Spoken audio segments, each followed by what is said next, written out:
a story. I was tired all the time. I even slept on the studio floor because I stayed out late one night just because I was like, I cannot wake up late.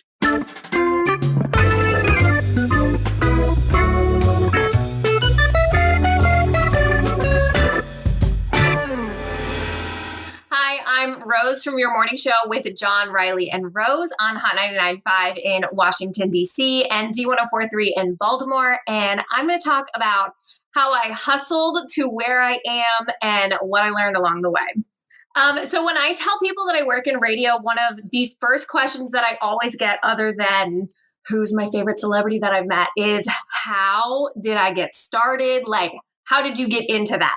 And it was a lot of hustling behind the scenes that a lot of people didn't see.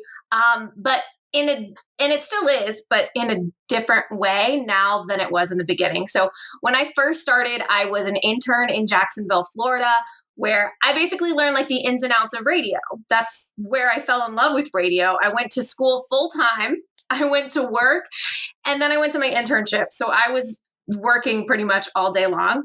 And then after graduation, I got hired at that radio station as a part-time board operator for the Elvis Duran Show, which basically meant that I was making sure that the Elvis Duran Show played on our station in Jacksonville. Everything sounded good. But that was one of 3 jobs that I was working at that time. So I would wake up early, but crack of dawn, work at the radio station. And then after that, like immediately after, I changed. I went to PF Chang's where I worked the lunch shift. And then I went back to the radio station and worked for free just because I wanted to be there. I wanted to learn as much as I possibly could. And I worked with our afternoon guy. He was also my mentor. His name's Destin. And then after the show was done, from 7 till about 10 p.m., I went and I worked at Joanne Fabrics. And I basically shut down the store. So I was working all day long. I went home, I slept, woke up the next day. I mean, the hustle was real. It really was.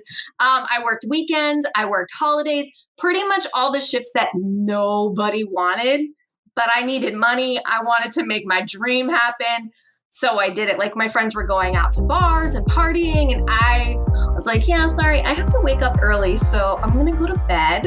And I just start my day over again and do it over and over again. And during that time, I didn't realize, but there were people that were paying attention to the fact that I was working and hustling so hard. So my first full-time job in radio was working on The Kane Show out of Tampa, Florida. This is The Kane Show on demand.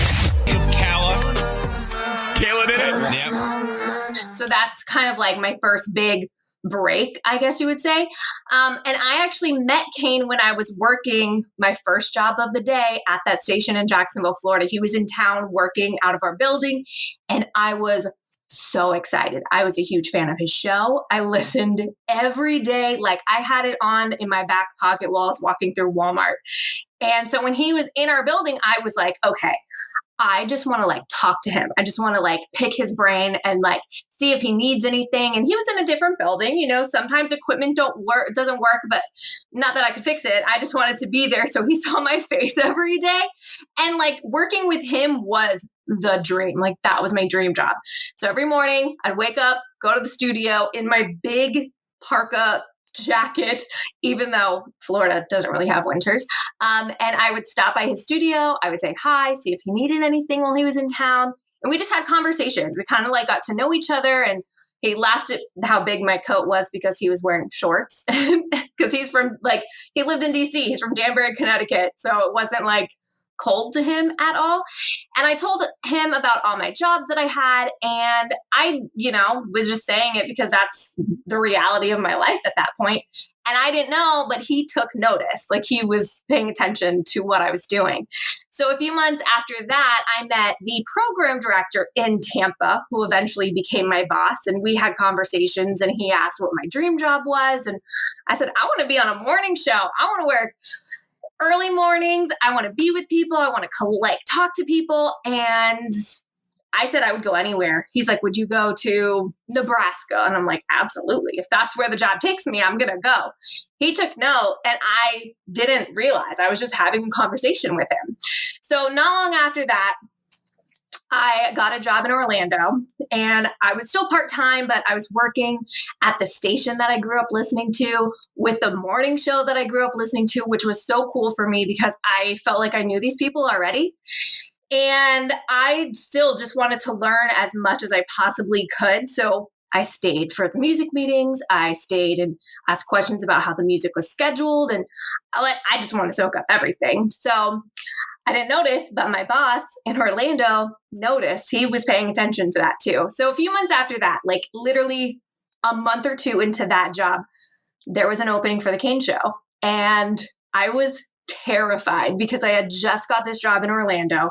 I was brand new. I'm like, how am I supposed to leave? Like, I literally just got here. That's so rude. I can't do that. But my coworker back in Jacksonville that I worked with, he's like, no, you should apply for it. And I was like, okay, but I don't know. Like, how do I pass on this opportunity? But how do I leave a job I literally just got? I felt so bad, but I applied for it anyways.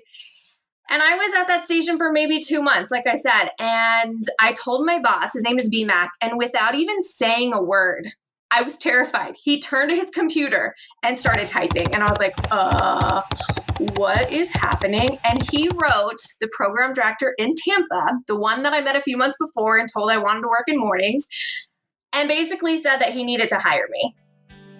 And I was shocked. And that moment has stayed with me 7, 8 years later, because it was such like a shocking thing. Like, I thought he was going to be so mad, but he wasn't. And then I got the job, which, I mean, was wild. The day that I actually got the call saying I got the job, I was about to leave to go to Georgia to audition and interview for a different morning show because I wasn't sure if the Kane Show was going to work out for me. And I had to call them up and I was terrified and I was like, I am so sorry, but I got another job offer and it is the job that I've been dreaming about getting. And they were so kind. They completely understood. And they're like, okay, like, good luck. We wish you well. And they were awesome. And I've been doing that job for 7 years. It's gone through so many changes and it's now your morning show with John and Riley and Rose. And through everything, like, especially in the beginning of my career, I learned a lot. And a few things that I always share with interns or people that ask me how to get into the industry, but I feel like this can apply to pretty much anything.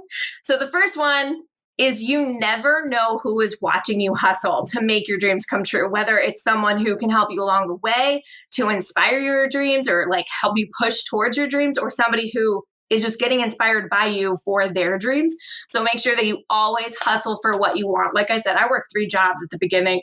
That was not easy. I was tired all the time. I even slept on the studio floor because I stayed out late one night just because I was like, I cannot wake up late.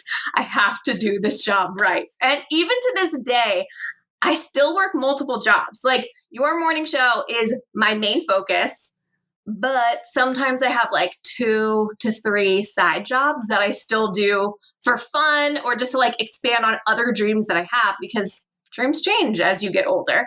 The second thing is do it scared. Like, if you are terrified to take that leap, do it anyways, because it's something that you want. Like, I think so often we let fear of failure stop us from doing what we really want to do in life. And we're waiting for that perfect time or waiting for the perfect moment, waiting for everything to line up perfectly. But you're always going to find an excuse if you keep waiting.